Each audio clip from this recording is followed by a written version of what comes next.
we're going to take a look at learning styles and what that actually means. Now, the interesting thing about learning styles is that we each have a preferred way that we like to learn things. And we also, what that means is that we will also try to teach people in our preferred way of learning.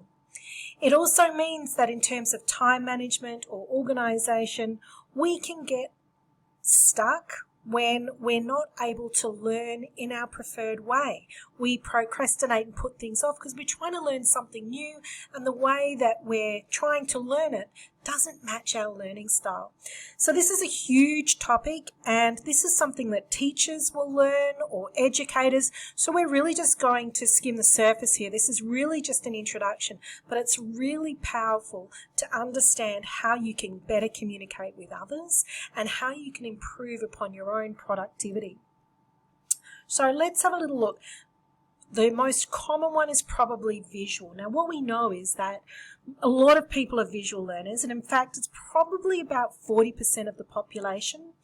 Most of us will make judgments of people by what we see, and we build our first impressions by what we see. It probably accounts for around 60% of our overall perception.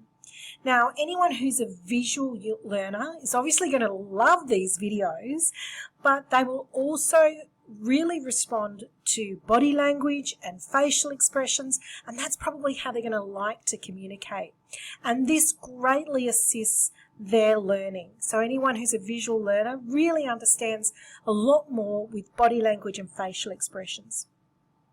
And if you're a visual learner, then you really need things like diagrams, flow charts, those kind of things to help you understand. If you've got to do lots and lots of reading, then if it's not really visual language, then you're going to really struggle to take on board that information.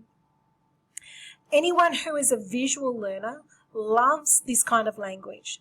If you say to them, you'll be able to see a different way of doing things. Or if you want to disagree with them, you'll say, I see what you're saying, however, and continue on with your argument. So it's great if you want to really connect with a visual learner, listen out for the language that they're using and use that visual language when you're communicating. So make sure when you want to communicate with a visual learner, you're using diagrams, maps, video, and imagery. We then have the auditory learners, and this makes up about 20% of the population. So if you're an auditory learner, right now you're probably learning more from my voice and how I'm explaining things, and it is the inflection in my voice, it's the tone in my voice that is helping you to absorb the information that I'm sharing with you and understand what it is I'm talking about. You're probably not even watching the video right now, you're just listening to what I'm saying. And if you want to communicate with an auditory learner, the kind of language you'll use is, let's talk about a different way of doing things. Sounds like this for you. Or does this ring true for you? That's the kind of language you want to use with an auditory learner. That's the kind of language they're going to use when they're communicating with you. If you want to challenge an auditory learner, you'll say something like, I hear what you're saying, however, and they will be better receiving of the information you want to share with them. Lastly, we've got the kinesthetic learners. So kinesthetic learners make up about 40% of the population. So of course you can be more than one. You can be kinesthetic and auditory or visual and auditory. So the kinesthetic are about 40%. And kinesthetic learners really learn by doing. They memorize things by being walked through it. And I've worked with clients before who've really struggled and felt really bullied in the workplace because they just needed somebody to watch them doing the process so that they could feel more confident, or they wanted to watch the person going through the process and step through it with them. So the kinesthetic learners really like the body language that shows them the step-by-step stages or moves them through the process.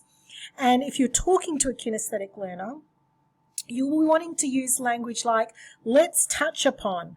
And if you want to challenge a kinesthetic learner, then you'll say something like, I know how you feel, however, or let's get a grasp on this. you want to use language like, let's touch upon this, gut feeling, those physical kind of words to really make a connection with a kinesthetic learner.